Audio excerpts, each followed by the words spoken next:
बिस्मिल्लाहिर्रहमानिर्रहीम। अस्सलाम वालेकुम। आज हम पढ़ रहे हैं OMT इवैल्यूएशन। अच्छा, OMT stands for osteopathic manipulation therapy, या फिर आप इसको ऑर्थोपेडिक मैनुअल थेरेपी भी कह सकते हैं। दोनों में हमारा काम क्या होता है कि पेशेंट का अगर कोई मस्कुलोस्केलेटल या न्यूरोलॉजिक डिसऑर्डर है, लाइक जैसे आप फिजियोथेरेपी में अगर आप मास्टर्स करना चाहते हैं, तो उसमें से एक ऑप्शन है आप ऑर्थोपेडिक फिजिकल थेरेपी चूज़ कर लें, जिसमें ऑर्थोपेडिक के हवाले से यानी हड्डियों और मसल्स के हवाले से जो पेशेंट आते हैं, ऐसी चीज़ों को लेकर जिनमें ऑपरेट कह दिया जाता है, या जैसे फॉर एग्ज़ाम्पल शदीद पेन होता है स्पाइन में, अगर डिस्क बल्ज है या समथिंग, और उनको ऑपरेशन रिकमेंड किया जाता है। तो हम क्या करते हैं कि अगर आपने इस फील्ड में मास्टर्स किया हुआ है, तो आपकी जो हैंड्स ऑन प्रैक्टिस होती है वो इतनी स्ट्रांग होती है कि आप विदाउट ऑपरेशन ही उस पेशेंट को जो है वो ठीक कर सकते हैं with the help of manipulative therapies, ठीक है ना। जिसमें आप पेशेंट को सडन थ्रस्ट देकर, जिसे हम कहते हैं कि मैनिपुलेशन देकर, विद इन सेकेंड्स जो है वही मूवमेंट होती है, पेशेंट इसको अबॉर्ट नहीं कर सकता मूवमेंट को, और पेशेंट को जो है वो विद इन फ्यू सिटिंग्स जो है वो बेहतर कर सकता है, ठीक है। तो इसमें क्या होता है कि आपका डायग्नोसिस स्ट्रांग होना चाहिए। ऑस्टियोपैथिक है यानी हड्डियों से रिलेटेड, और ऑर्थोपेडिक में भी यही होता है, उसमें हड्डी और मसल्स दोनों ही इन्वॉल्व होता है, ठीक है ना। ओके, तो अब OMT इवैल्यूएशन क्या होती है, कौन से फैक्टर्स इसको अफेक्ट करते हैं, हमारा गोल क्या होता है, और कौन से वो फैक्टर्स हैं जो आपको ऑर्थोपेडिक मेडिकल थेरेपी या ऑस्टियोपैथिक मैनिपुलेशन ट्रीटमेंट में जो है वो आपकी हेल्प करता है इवैल्यूएट करने में। अच्छा, तो the OMT evaluation is a clinical reasoning process. इसी एक क्लिनिकल रीजनिंग प्रोसेस है जिसमें आप रीजंस देते हैं कि why do this patient need this type of treatment, और आप ही क्यों से ट्रीट करेंगे, ठीक है ना। तो उसमें बहुत सारी चीज़ें हम डायग्नोसिस के लिए यूज़ करते हैं अपने सपोर्ट के लिए। पहले तो हम फिजिकल एग्जामिनेशन के थ्रू एक हाइपोथेसिस या एक क्या कहते हैं डिसीजन देते हैं कि पेशेंट को ये इशू है, और इसको कंफर्म करने के लिए आप ये मेडिकल टेस्ट जो है वो करवा लें। किसी भी कोई भी ऐसा इशू जिसको रेकमेंड जो रेफ़र किया गया है मैनुअल थेरेपी के लिए, उसका जो डायग्नोसिस है ना, वो भी मैनुअल या फिजिकल टेस्ट के थ्रू ही दिया जाएगा, ठीक है ना। लेकिन उसको सेकंड करने के लिए as per the proof purpose हम जो है वो मेडिकल टेस्ट भी कराते हैं। मेजर डायग्नोसिस फिजिकल टेस्ट ही है। जो मेडिकल टेस्ट हैं वो आपके ओपिनियन को या आपके डिसीजन को सेकंड करते हैं, और आपकी फ़िज़िकल असेसमेंट को सेकंड करते हैं। आपके मेडिकल टेस्ट और डायग्नोसिस, और मेडिकल डायग्नोसिस को जो है वो सेकंड करता है आपका फ़िज़िकल असेसमेंट, ठीक है। लेकिन ट्रीटमेंट स्टार्ट करने के लिए जो बेसिक आपके पास क्राइटेरिया होगा ना, वो फ़िज़िकल एग्ज़ामिनेशन होगी जो आपने पेशेंट की होगी, ठीक है। अब ये बात एंड तक चलेगी, 27 स्लाइड्स हैं। स्टार्टिंग में बता रही हूँ ताकि आपको समझ में आए कि हमने अब आगे बात क्या करनी है। अभी कह रहे हैं कि OMT इवैल्यूएशन में कौन सी चीज़ों की जो इम्पोर्टेंट होती है, क्लिनिकल रीजनिंग होती है, बहुत कॉमन चीज़ें। फिर हम आपकी जो हाइपोथेसिस आपने दिया है, जो आप ट्रीटमेंट देना चाह रहे हैं किसी भी चीज़ का, उसको प्रूफ करने के लिए, उसको सपोर्ट करने के लिए हम जो टेस्ट करवाते हैं, ठीक है ना। सफिशिएंट इन्फॉर्मेशन चाहिए होती है डायग्नोस्टिक डिसीजन के लिए, जो आप टेस्ट कुछ स्क्रीन टेस्ट वगैरह करके जो वो लेते हैं। उसके बाद ये है कि जो पूरी जितना भी आप ट्रीटमेंट करेंगे ना, उसमें आप कौन सा ट्रीटमेंट, कौन सी थेरेपी, कौन सी मूवमेंट क्यों करवा रहे हैं, उसके पीछे क्या रीज़निंग है, वो सब वो आप साथ के साथ जो है वो करते रहते हैं, ठीक है। प्लस आपने कौन से सिम्पटम्स की बिना पर आपने जो इंटरवेंशन चूज़ किया, जो मेथड चूज़ किया है, वो किया है, क्यों किया है। और आगे अगर आपके ट्रीटमेंट के बाद मज़ीद भी किसी और को ट्रीटमेंट देने की ज़रूरत पड़ेगी, तो रेफ़रल का रीज़न क्या है, ठीक है ना। या कोई रेफ़र भी करता है आपको, या आप किसी पेशेंट को रेफ़र करते हैं, तो ये सब चीज़ें इंपॉर्टेंट होती हैं, ये आपने बतानी होती हैं। Important factors for OMT evaluation, कि देखो ये इम्पोर्टेंट है, ये आपके ज़हन में होंगे ना, तो ये सिर्फ़ OMT पे काम नहीं आते। ये आपने जैसे ही क्लिनिक स्टार्ट किया, ये जो 7 चीज़ें हैं ना, ये बेसिक हैं, जो आपको क्लिनिक लॉन्ग रन तक लेके चलने में हेल्प करेंगी। पेशेंट का आपके पास आने का मकसद क्या है, नीड क्या है उसकी? वो क्या चाहता है कि क्या हो जाए कि वो फिर जाए आपकी क्लिनिक से, ठीक है ना? उसकी एक्सपेक्टेशंस क्या हैं आपसे, कि आप क्या कर सकते हैं, आपको क्या आता है, उसको पता है सही तरीके से कि आप कौन-सा ट्रीटमेंट देंगे उसको, ठीक है? या कैसे ट्रीट करेंगे। फिर पेशेंट की वैल्यूज़ और बिलीव्स क्या हैं? वो क्या सोच के बैठा हुआ है, जैसे वो पेशेंट कहते हैं ना कि जी मैं हल्का-सा मैं ऐसे फिसला था तो शायद मेरी जो है वो नस दब गई है या मुड़ गई है, और इस वजह से ना मुझे दर्द हो रहा है, आप इसको जगह पे लेके आ जाओ। जैसे पेशेंट अपने कुछ लेकर आते हैं।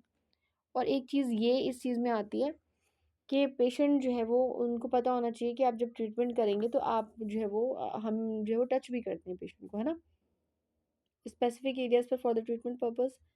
तो पेशेंट जो है वो फीमेल पेशेंट मेल को अलाउ नहीं करती कि जी नहीं, हमें तो फीमेल डॉक्टर ही चाहिए ट्रीटमेंट के लिए, और same goes for male sometime. ठीक है।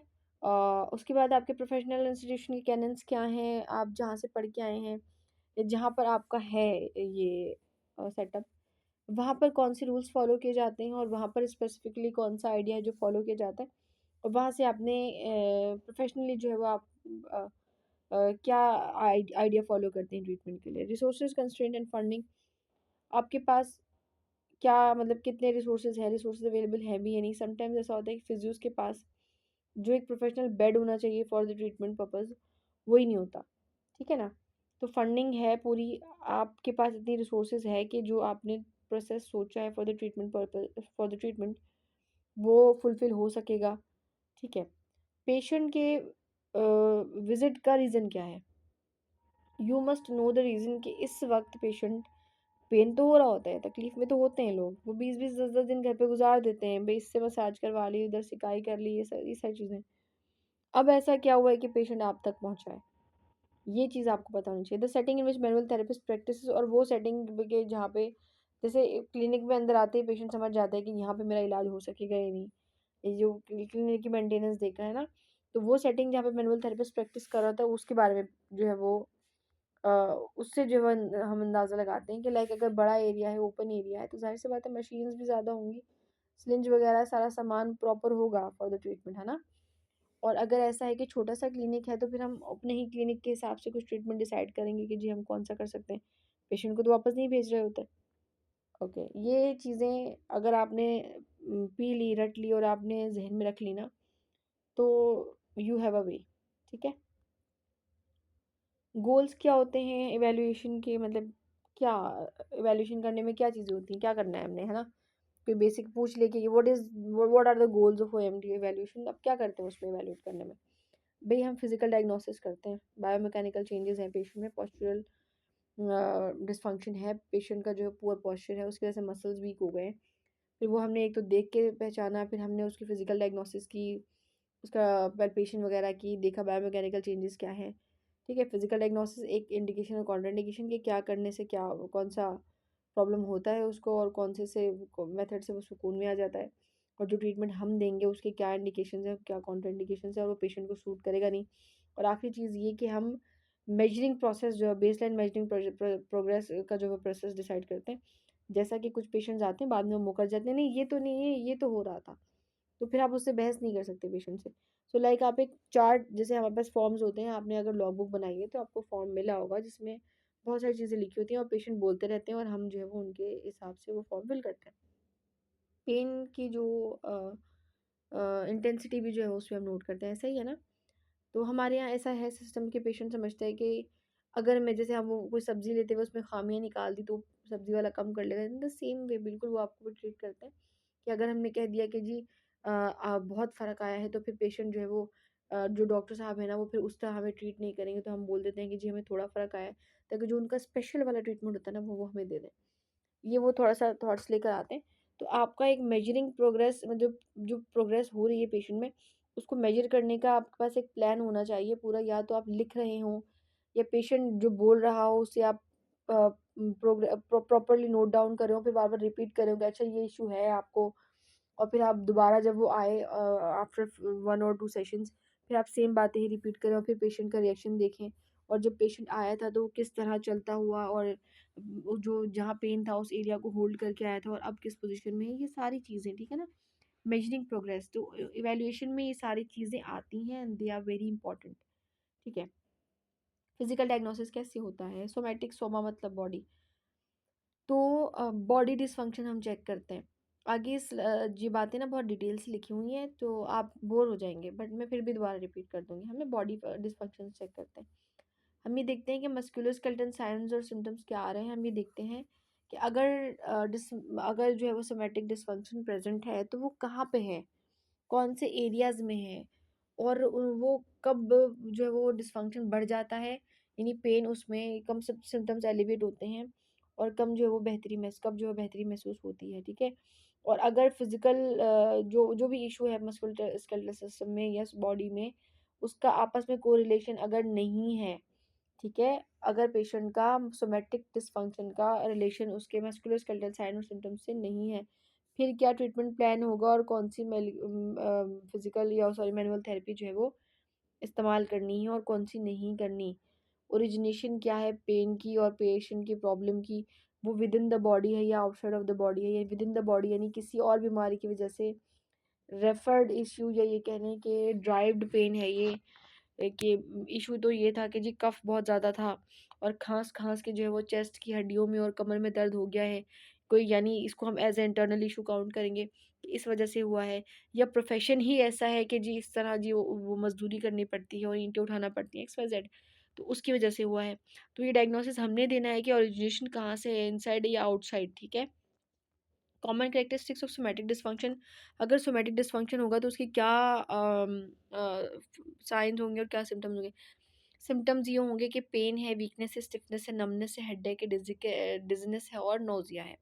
और साइंस ये होंगे, सिम्टम्स क्या होते हैं जो हम फील करते हैं, जो हमें पेशेंट बताता है, और साइंस वो होते हैं जो हम एग्जामाइन करते हैं ना, हम ये देखते हैं कि जो टिश्यू है उसकी जो टोन है वो कम है या ज़्यादा है, शेप जो है वो एट्रोफी तो नहीं हो गई है, कलर क्या है टिश्यू का, ब्लू, जैसे अगर ब्रूज होगा तो ब्लू कलर की होगी ना स्किन, और अगर इन्फ्लामेशन होगी या कोई चोट लगी होगी तो वो रेडिश स्किन होगी, है ना, स्वेलिंग होगी उसमें।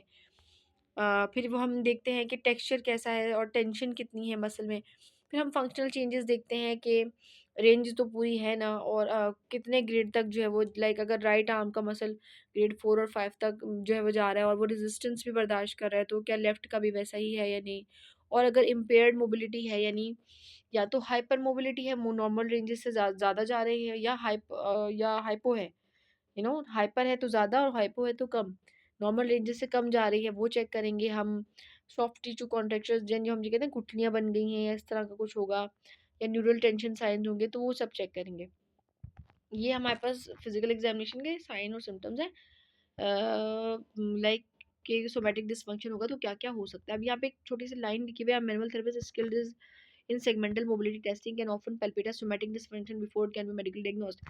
कोई सोमैटिक डिसफंक्शन मेडिकली डायग्नोस हो टेस्ट या उससे टेस्ट करवाने से पहले, मैनुअल थेरेपिस्ट इतने स्किल्ड होते हैं, पेल्पेशन उनकी इतनी अच्छी होती है क्योंकि हमारा काम ही हाथों का है ना, फिजियो यानी मूवमेंट का, कि हम जो है वो हम इसलिए कह रही हूँ कि वी आर ऑल सेम, भले वो मैनुअल थेरेपी में हो, एक्यूपंक्चर में हो, फिजिकल थेरेपी में हो, क्योंकि हम वो काम कर रहे हैं कि हम मेडिसिन से दूर कर रहे हैं पेशेंट को, नेचर के करीब कर रहे हैं और उसी की विल पावर से उसको ठीक कर रहे हैं, है ना। तो कोई भी इंसान अगर इस तरह का काम करता है तो हम उसको हम ही कहते हैं, ठीक है। तो इसमें पेशेंट को मेडिकल डायग्नोसिस रिपोर्ट्स के थ्रू मिले उससे पहले ही हम डायग्नोसिस दे देते हैं पेल्पेशन के थ्रू और पेशेंट की मोबिलिटी टेस्टिंग के थ्रू, ठीक है, इतना सही है। ओके, फिजिकल डायग्नोसिस में हमारा एम्फोसिस किस बात पर होता है, बायोमैकेनिकल डिस्फंक्शन पर होता है,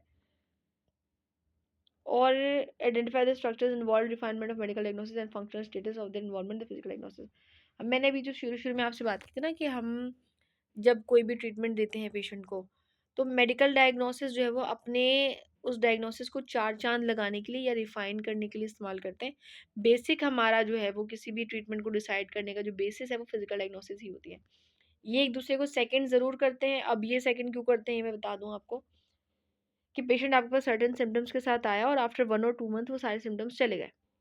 अब मैं किसी को बता रही हूँ कि जी पेशेंट को पहले ये सिम्टम्स थे और मेरे ट्रीटमेंट के बाद वो ऐसा हो गया, बोलने तक तो ठीक है ना, लेकिन अगर मुझे इस चीज़ को प्रूफ करना पड़ेगा तो मेरे पास एक फ़ाइल होनी चाहिए जिसमें सर्टेन टेस्ट जो है वो मैंने करवाए हुए हैं, वो होना चाहिए, वो डेटा होना चाहिए, ताकि मैं प्रूफ भी कर सकूँ ऑन द स्पॉट कि जी ये इशू था एंड उसके बाद आफ्टर रिपोर्ट्स में ये चीज़ें हो गई, ठीक है।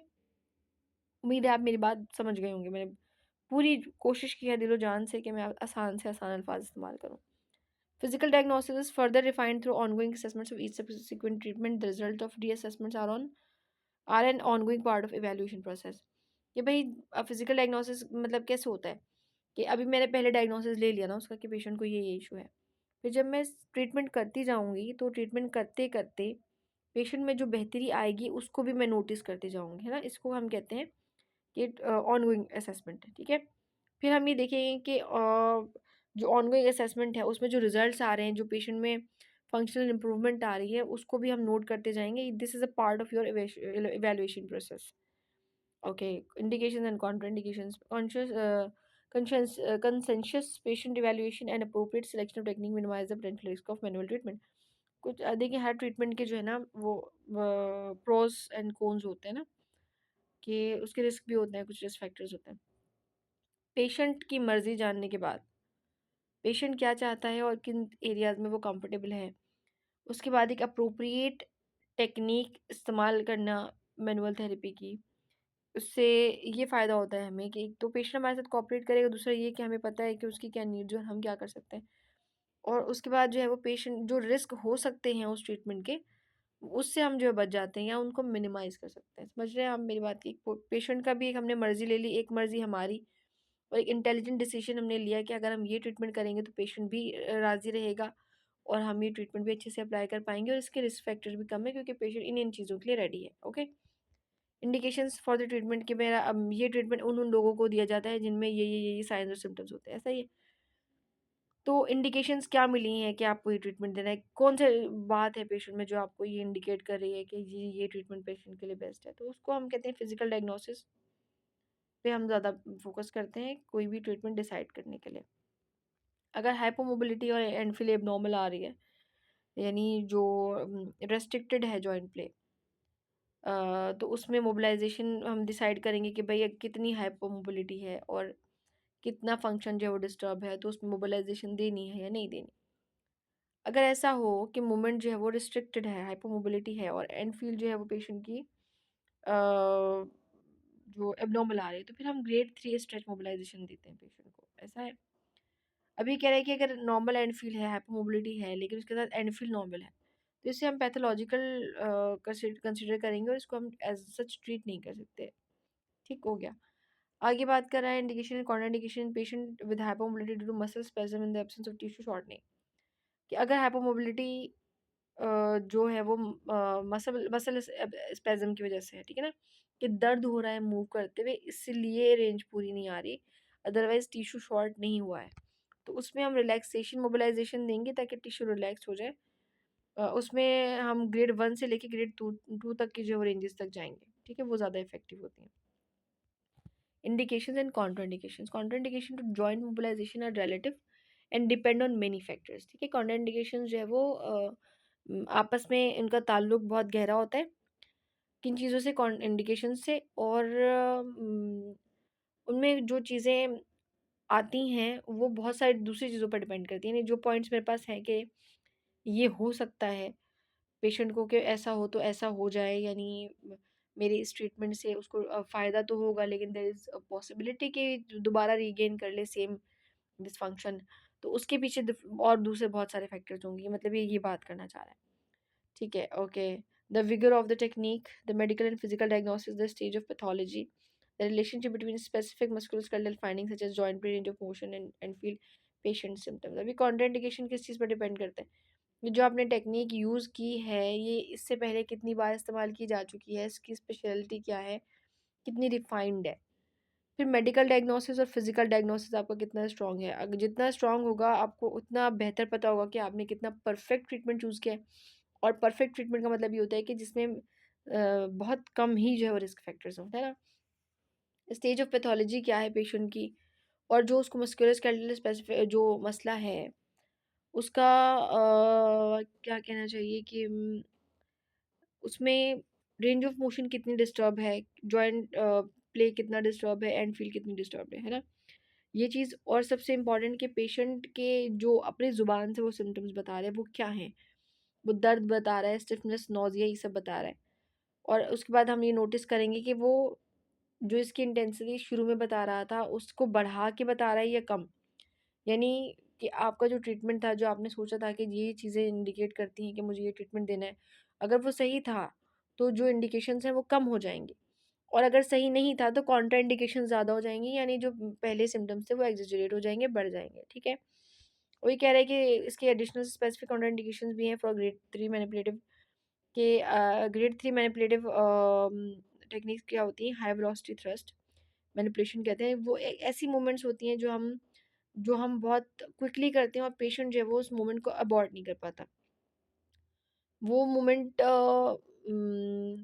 हम उन एरियाज़ में नहीं कर सकते जहाँ पर सर्जरी हुई हुई हो या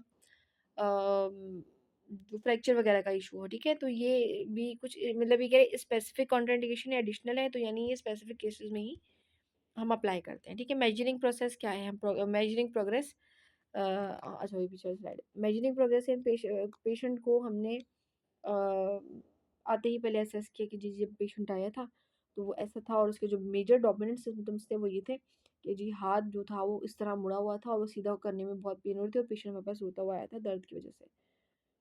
तो जब वो मैंने उसका जो है वो चेकअप किया अच्छी तरह, उसके जो साइन और सिम्टम्स लिए, तो मेरी ट्रीटमेंट के बाद पेशेंट गया कैसे है और क्या उसने बताया कि बेहतरी है या नहीं, और जब वो दूसरी बार आया तो क्या उसके अंदर उसके पोस्चर में, उसके एक्सप्रेशंस में, उसके जो इंप्रेशंस आए हैं उनमें चेंजेस है या नहीं, बेहतरी है या नहीं, प्रोग्रेस चेक करते रहेंगे हम। और हर बार जिस तरह हमने फर्स्ट टाइम असेसमेंट की थी दोबारा से उसको असेस करेंगे, ताकि हम ये देख सकें कि हमारा जो ट्रीटमेंट है उससे जो पेशेंट के साइन और सिम्टम्स है वो डिक्रीज हुए हैं या नहीं हुए हैं। सही है आसान? जब आप असेसमेंट रीअसेसमेंट करते हैं ट्रीटमेंट के दौरान तो इससे ये पता चलता है कि आपने जो ट्रीटमेंट दिया है किस इंटेंसिटी किस लेवल पे जो है वो असर कर रहा है, ठीक है ना? यानी आपको फिर अंदाज़ा हो जाएगा कि ठीक है अगर 3 असेसमेंट में 3 ट्रीटमेंट के बाद 3 सेशंस के बाद पेशेंट का ये उसको ये डिफरेंस मिला है, तो आपको मज़ीद कितने सेशंस चाहिए होंगे इसको बिल्कुल नॉर्मल करने के लिए, ठीक है? ये आप अंदाज़ा लगा सकते हैं। और ये डेटा बहुत इंपॉर्टेंट होता है फॉर फ्यूचर गाइडलाइन, कि अब आपको अगर दोबारा कोई ऐसा पेशेंट आएगा तो आपको पता होगा कि आपको क्या बात करनी है। ओके। इस अभी इवैल्यूएशन के जो एलिमेंट्स होते हैं ये तो इजी हैं, बट विल एक्सप्लेन, और अगर मैं जब बोलना शुरू करूँगी तो आपको याद आ जाएगा कि कौन सी बात हो रही है। स्क्रीनिंग एग्जाम होता है, डिटेल एग्जामिनेशन होती है, मेडिकल डायग्नोस्टिक स्टडीज़ होती हैं और डायग्नोस्टिक ट्रायल्स और ट्रीटमेंट होते हैं। इसको जल्दी जल्दी कवर करेंगे। स्क्रीनिंग एग्जाम में क्या होता है कि हम पहले पेशेंट के फिजिकल साइंस देखते हैं, ठीक है?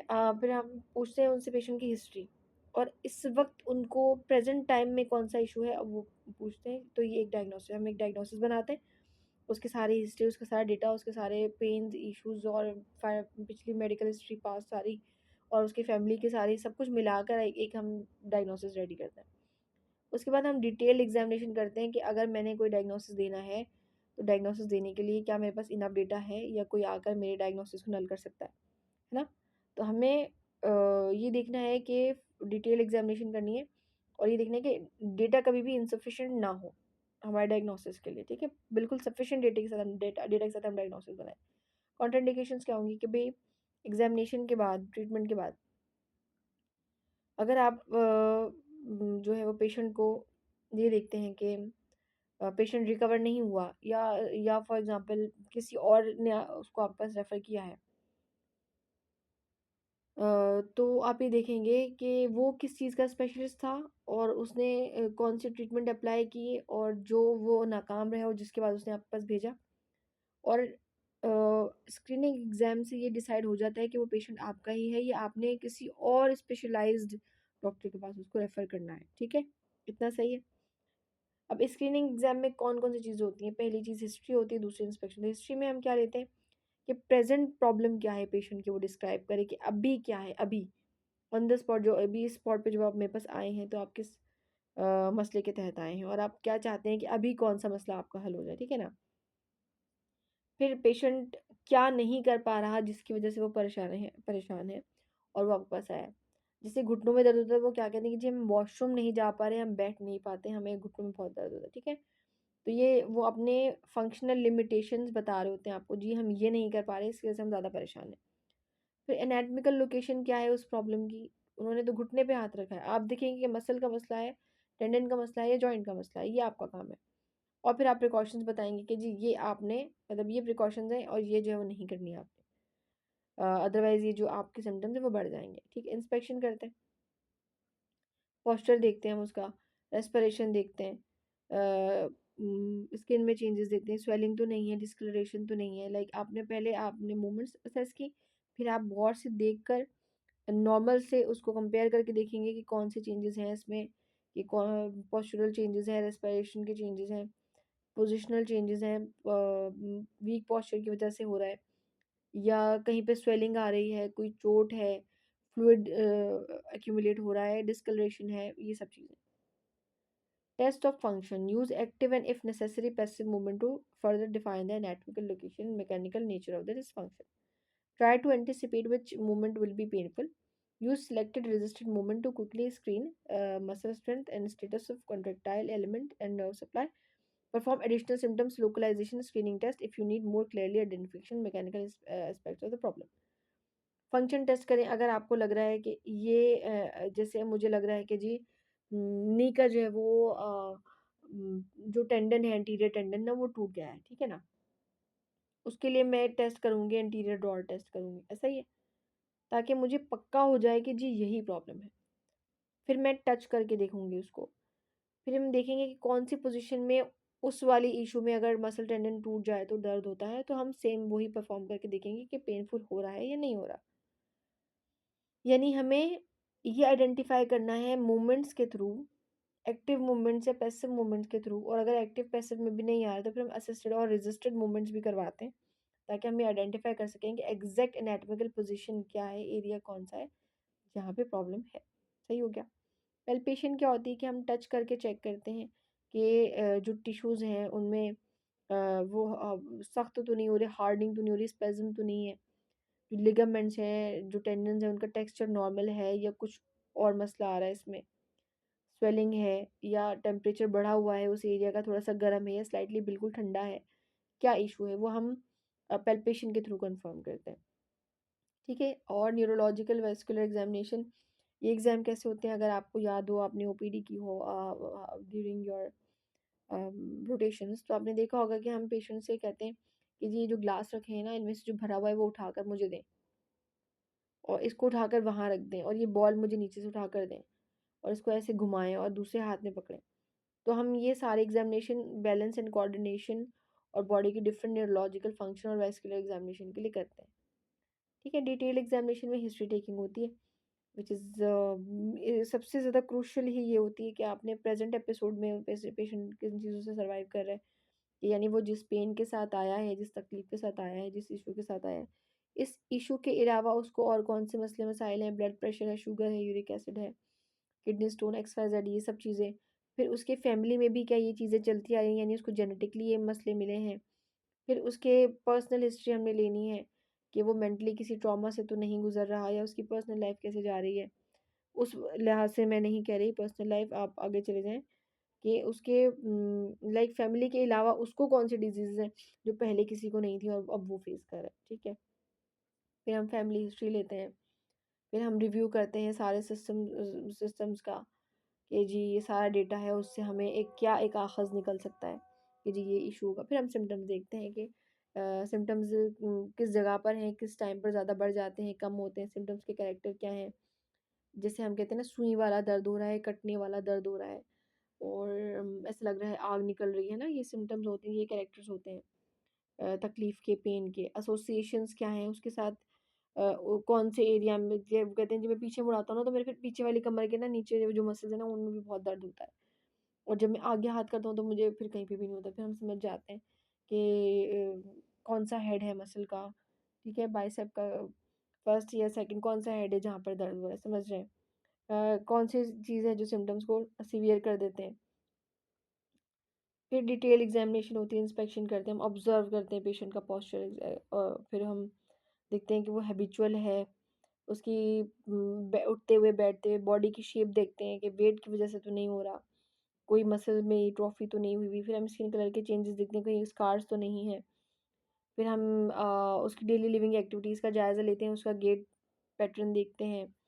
फिर हम देखते हैं कि वो कोई डिवाइस तो यूज़ नहीं कर रहा अपने साथ, कोई कैन या कोई क्रच या क्रॉसेट्स या प्रोस्थेसिस इंस्पेक्शन है। और फिर डिटेल एग्जाम में क्या होता है, टेस्ट ऑफ फंक्शन होता है, जैसे मैंने आपको बताया कि आप हाइपो और हाइपर मोबिलिटी टेस्ट करते हैं, जिसमें आप मूवमेंट्स करवाते हैं, uniaxial and multiaxial, एक हाथ की, दोनों हाथ की, और एक साथ दो दो तीन तीन फंक्शन करवाते हैं कि जी ये ऐसा करें, ये बॉटल उठाएं, ये उठाएं, इसको यहाँ से यहाँ रखें, इसको यहाँ से यहाँ रखें, ग्रीन वाले ग्रीन में रखें, रेड वाले रेड में रखें, और मुझे नहीं यहाँ से सीधा चल के दिखाया है। देयर आर मैनी टेस्ट जो हम परफॉर्म करते हैं।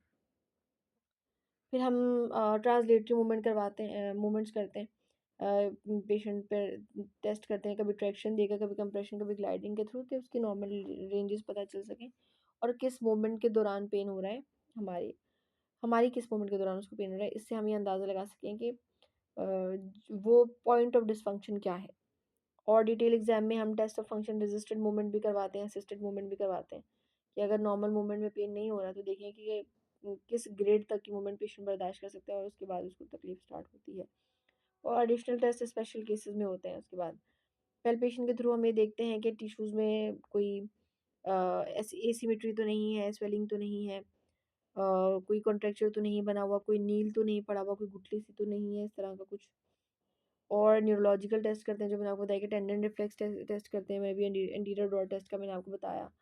फिर हम जैसे हम अ, जो हमारे पास पाँव पे हड्डी है, उस पे अगर आप किसी को, या नी पर जॉइंट पर अगर आप किसी को हैमर करें तो वो फ़ौरन से रिफ्लेक्स आता है पाँव का। इस तरीके के सर्टेन टेस्ट हम परफॉर्म करते हैं, कोऑर्डिनेशन और बैलेंस के टेस्ट परफॉर्म करते हैं, ताकि न्यूरोलॉजिकल डिसफंक्शंस को जो है वो आइडेंटिफाई कर सकें। वेस्कुलर टेस्ट करते हैं, पल्स वगैरह चेक करते हैं, आरटी टेस्ट करते हैं, और फिर फाइनल में अपने सारे डायग्नोसिस को सेकंड करने के लिए मेडिकल डायग्नोस्टिक टेस्ट करवाते हैं। जैसे अगर हमें ये लग रहा है कि शायद फ्रैक्चर है, प्रेशर फ्रैक्चर है या XYZ, तो फिर हम एक्सरे वगैरह करवाते हैं। अगर हमें स्पाइनल कॉर्ड में कोई मसला लग रहा होता है तो हम MRI CT स्कैन भी करवाते हैं, ब्लड रिपोर्ट्स भी करवाते हैं पेशेंट की, अगर हमें यूरिक एसिड का इशू फील हो रहा होता है, गाउट्स है पेशेंट को, अगर ECG, endoscopy, arthroscopy, biopsy, respiration, ये सब चीज़ें करवाकर हम अपने डायग्नोसिस को सेकंड करते हैं। यानी ये डायग्नोसिस के जो ट्रीटमेंट जो इस्तेमाल करते हैं तरीके। अब एक ट्रायल ट्रीटमेंट क्या होता है, ये बड़ी मज़े की पूरी जो 27 स्लाइड्स है ना, उनमें सबसे कीमती बात है ना, वो ये है ट्रायल ट्रीटमेंट क्या होता है। मैंने एक डायग्नोसिस दिया कि भाई पेशेंट को ये इशू है, और इसको ना सर्जरी की ज़रूरत है ना इस चीज़ की, और मैं जो है ना इस फॉर एग्जांपल डिस्क बल्ज की ले लें, इसको जो है वो हम इस तरीके से जो ठीक कर सकते हैं।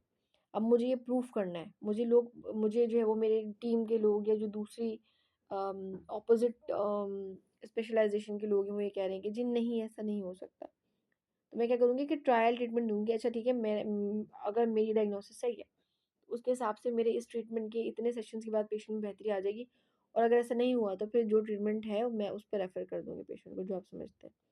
तो ट्रायल ट्रीटमेंट क्या होता है, वो हम डिज़ाइन करते हैं पेशेंट में जो उसकी कंडीशन हमारे सामने है वो ट्रीटेबल है या नहीं, उसको कंफर्म करने के लिए, और हमारा जो डायग्नोसिस है वो सही है या नहीं, उसको कंफर्म करने के लिए। और तीसरा ये कि हमारे डायग्नोसिस के अकॉर्डिंग हम पेशेंट को ट्रीट कर सकते हैं, उस चीज़ को कंफर्म करने के लिए। तो कभी-कभी ऐसा होता है कि 2 से 3 ट्रायल में ही हम प्रूव कर देते हैं कि जी हम इसको ट्रीट कर सकते हैं, और हमारा डायग्नोसिस सही था। और समटाइम्स अगर सीवियर ज़्यादा ही पेचीदा होती है तो हमें थोड़ा-सा ट्रायल्स थोड़े ज़्यादा लेने पड़ते हैं, ठीक है? सेवरल ट्रायल्स लगते हैं, फिर हम जो है परफॉर्म कर पाते हैं, तो उसको हम कहते हैं कि डायग्नोसिस ट्रायल। अब ये कह रहा है कि ट्रायल ट्रीटमेंट को इनिशिएट करने से पहले ये जो चीज़ें इसमें लिखी हुई है ना, 7 चीज़ें मोस्ट इंपॉर्टेंट है, इनको ध्यान से रखिए, ध्यान से सुनिएगा प्लीज़। कि आपको ये पता होना चाहिए कि जो आपने फिजिकल एग्जाम किए हैं और जो पेशेंट की हिस्ट्री ली है, उनका रिलेशन है आपस में, वो रिलेट करते हैं या नहीं करते, आपको प्रॉपर पता होना चाहिए। आप इस बात से वाकिफ़ हों कि पेशेंट की डायग्नोसिस क्या है, और जो ट्रीटमेंट आप उसको दे रहे हैं वो उससे रिलेटेड है या नहीं, उसका उसकी प्रायोरिटी, और पेशेंट के डायग्नोसिस के बाद जो आपने सिम्टम्स देखे उसको ठीक करने वाला, उसके जो ठीक करने के जो पॉइंट्स हैं, वो दोनों प्रायोरिटीज़ जो है सेम होनी चाहिए। आपको ये बात पता होनी चाहिए कि भई मेरे पास इतनी इन्फॉर्मेशन जो है वो कब पूरी है, मतलब इनफ इन्फॉर्मेशन है कि मैं इस ट्रीटमेंट को स्टार्ट कर सकूँ, या इनफ इन्फॉर्मेशन है कि मुझे इसको रेफ़र कर देना चाहिए, मतलब रेफ़र करना है या अपने पास रखना है, पूरी इन्फॉर्मेशन होनी चाहिए आपके पास। प्रोग्नोसिस, या पेशेंट को क्या प्रोग्रेस मिलेगा, मैं इस ट्रीटमेंट के थ्रू पेशेंट को क्या ऑफ़र कर रहा हूँ। यानी अगर वो कहे कि नहीं, मैं ऑपरेशन करा के खुश हूँ, कि भाई मैं 1-2 महीने में ठीक तो हो जाऊँगा ना, मुझे तो यहाँ पास रोज़ आना पड़ेगा, XYZ, है ना? तो आपको पता होना चाहिए आप क्या पेशेंट को ऑफ़र कर रहे हो अपने ट्रीटमेंट में। पेशेंट को बताने जैसे हो आप, और फिर वही ऑफ़र कर भी रहे हो। प्रिकॉशंस क्या होंगे आपके ट्रीटमेंट के?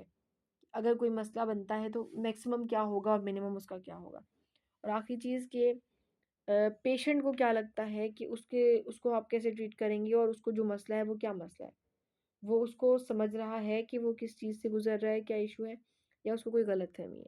और लास्ट बात कि 2 बातें हैं, एक कि उस प्रॉब्लम से जिसकी वज़ह से पेशेंट आपके पास आया है, उस प्रॉब्लम से पेशेंट की लाइफ़ पे क्या इम्पैक्ट आ रहा है, क्या फ़र्क पड़ रहा है और वो आपके पास ट्रीटमेंट लेके क्या उम्मीद कर रहा है कि उसको क्या मिल जाएगा या क्या हो जाए, ठीक है? तो उम्मीद करती हूँ कि इससे ज़्यादा डिटेल से आई डोंट थिंक कि ये टॉपिक अभी तक पूरे यूट्यूब पर मैंने कहीं देखा हो और ये इम्पोर्टेंट था और ये समझना था और ये क्लिनिकल्स के लिए बहुत इंपॉर्टेंट है। और रियल लाइफ अगर आप फिजियोथेरेपी परफॉर्म करते हैं, आपने इस फील्ड को चूज़ कर लिया है अपने लिए, तो ये बहुत इंपॉर्टेंट स्लाइड है। खुद भी पढ़ें, देखें, इसको शेयर करें अपने फ्रेंड्स के साथ। आप ये समझें कि अपने जितनी भी अभी तक रोटेशंस हुई हैं, जितने भी लोगों से मिलना हुआ है, जितने भी वो लोग जिन्हें हम कीमती समझते हैं अपने फील्ड के सीनियर्स, उनसे जो हमने डेटा लिया उस सब को हमने आज इस स्लाइड में डिस्कस कर लिया। और उम्मीद करती हूँ कि आपको समझ में आया होगा। मेरी पूरी कोशिश थी कि आसान तरीके से हम इसको डिस्कस कर लें और मज़ीद टॉपिक्स मैं कुछ दिनों तक अपलोड कर दूँगी। दुआ में याद रखिएगा, अपना बहुत सारा ख़्याल रखिएगा। अल्लाह हाफ़िज़, टेक केयर, स्टे ब्लेस्ड।